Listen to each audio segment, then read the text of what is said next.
एक क्वेश्चन है class 10 AP का, ठीक है। आइए देखते हैं, बहुत ही इंपॉर्टेंट क्वेश्चन है, आपके टेक्स्ट बुक है। If the sum of the first n terms, sum of first n terms of an AP, इसका मतलब होता है कि भाई S n sum of n terms, first n terms of an AP is 4n minus n. It means S n है हमारे पास 4n minus n. Clear हो गया।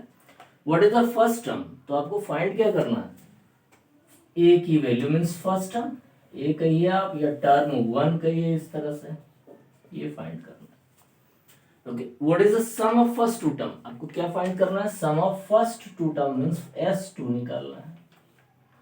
तो ये दोनों एक ही तरह से टर्म 1 है, या तो ये या ये लिख सकते हैं, और ये अलग हो गया, 2 पॉइंट हो गया आपका। What is the second term means A2 आपको निकालना है, A2 को ही टर्म 2 भी लिखते हैं, या तो A2 या टर्म 2 ये निकालना है, ठीक है। Similarly find third, 10th and nth term, उसके बाद आपको निकालना है थर्ड टर्म, 10th टर्म, सो A10 और फिर nth टर्म AN। तो आपको कितने क्वेश्चन निकालने हैं, 1 2 उसका 3 और 4 5 6 क्वेश्चन है, और ये पॉइंट आपके पास गिवन है। तो चलिए एक एक पॉइंट को अच्छे से समझते हैं, ठीक है। तो आपके पास है Sn 4n माइनस एन। तो भाई अगर ऐसा कुछ आता है तो finally Sn is equal to 4n minus n लिख लेना है, और n की जगह आप 1 पुट कर लो।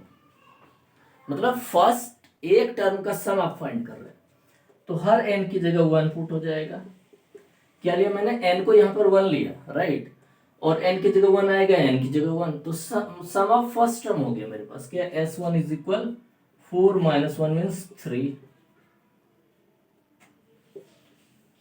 अब एक चीज का ध्यान रखना है, S1 का मतलब होता है A1, S1 मतलब एक टर्म का सम, एक टर्म का सम क्या होगा, ओनली पहला टर्म। तो आप इस तरह से लिख सकते हैं कि S1 is equal to A, ठीक है।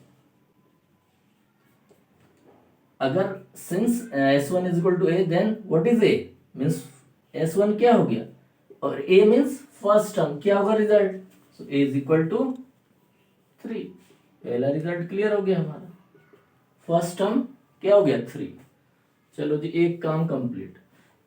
अब S2 की तरफ चलेंगे, तो जैसे S2 का टर्म लेंगे, हर n की जगह 2, हमें क्या करना है, n की जगह 2 पुट कर लेना है। 4 इंटू 2 माइनस 2, तो आपका रिजल्ट आ जाएगा 8 माइनस 2 मीन्स 6, S2 हो गया 6। तो आपका सेकेंड पॉइंट भी, ये भी आंसर आ गया, 2 पॉइंट आ गए। अब हम चलते हैं टर्म 2 की तरफ। तो एक चीज का ध्यान रखिए, देखिए एपी क्या होता है एक्चुअली। सो एपी को अगर हम इस तरह से समझें, जैसे मेरे पास हो गया ए, फिर a plus D, A plus 2d and so on, ये आपका एपी है, टर्म 1 टर्म 2 टर्म 3 इस तरह से आपका, ठीक है। अब इसमें से अगर मैं चलता हूं तो 2 टर्म का मतलब क्या हुआ, पहला और दूसरा टर्म। अगर 2 का सम S2 6 है, इसका मतलब ये A1 हो गया और ये A2 हो गया, ये A3, तो A2 प्लस A1 क्या है, S2 है। तो आप लिख सकते हैं A2 plus A1 is equal to 6, because S2 is equal A1 plus A2। अब यहां पर मैं A1 मतलब A1 मतलब पहला टर्म मतलब A, तो इसकी जगह हम क्या करेंगे, ये वैल्यू पुट करेंगे जो A है, इसको आप इक्वेशन 1 ले सकते हैं, from equation 1। So what is A? This is 3. A means A1 is equal 6 and A2 क्या है आपका 6 minus 3. It means A2 है आपका 3। मीन्स A आपका फर्स्ट टर्म भी 3 निकला और सेकेंड टर्म भी 3 आ रहा है, A2 हो गया 3, क्योंकि आपका S2 6 है, 4 2 8 माइनस 2 6 है। S2 मतलब 2 टर्म का सम, 2 टर्म का सम का मतलब दोनों को सम किया 6 है, और एक टर्म अगर मेरा 3 है उसमें A1, तो A2 क्या होगा 3 होगा। तो आपका ये रिजल्ट भी क्लियर हो गया। अब A3 की बात करें, A3, अब अगर मैं A3 निकालने जाऊं तो फिर से इसमें S3 लेना पड़ेगा, तो ऐसा काम S3 माइनस S2 ले सकते हैं, या इसमें इसको माइनस करके D फाइंड कर सकते हैं। कॉमन डिफरेंस, और जब A2 में A1 माइनस हो जाएगा तो कॉमन डिफरेंस आएगा, जैसे कॉमन डिफरेंस आएगा उसके अकॉर्डिंग फिर ले सकते हैं। तो एक काम करते हैं, हम चलते हैं A3। तो A3 का मतलब होता है भाई सम ऑफ 3 टर्म तक सम करें और 2 टर्म तक माइनस कर दें। तो S3 माइनस S2 भी ले सकते हैं, ठीक है।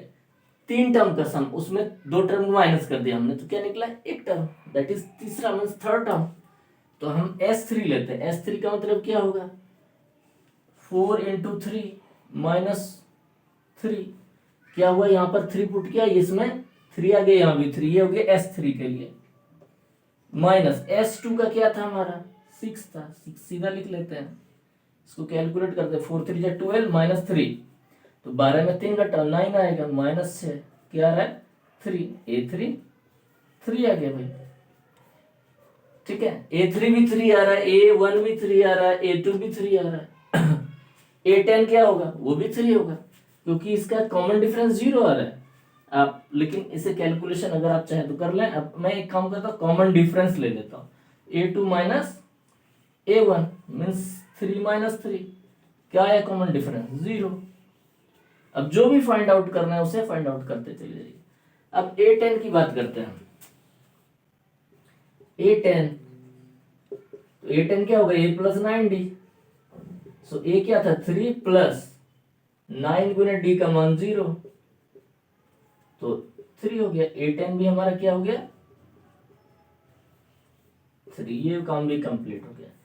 nth टर्म an क्या होगा, तो an इसी फॉर्मूले में पुट करेंगे, an is equal a plus n minus 1 into D, ये होता है, ठीक है। अब इसमें a और d की वैल्यू पुट कर लीजिए खाली, an इज इक्वल a क्या हमारे पास 3 है, सो 3 प्लस n माइनस 1 गुने d की वैल्यू क्या है 0, तो ये पूरा ही निकल गया, ठीक है। तो an भी आ गया हमारा 3, ठीक है। आप एक बार देख लीजिए।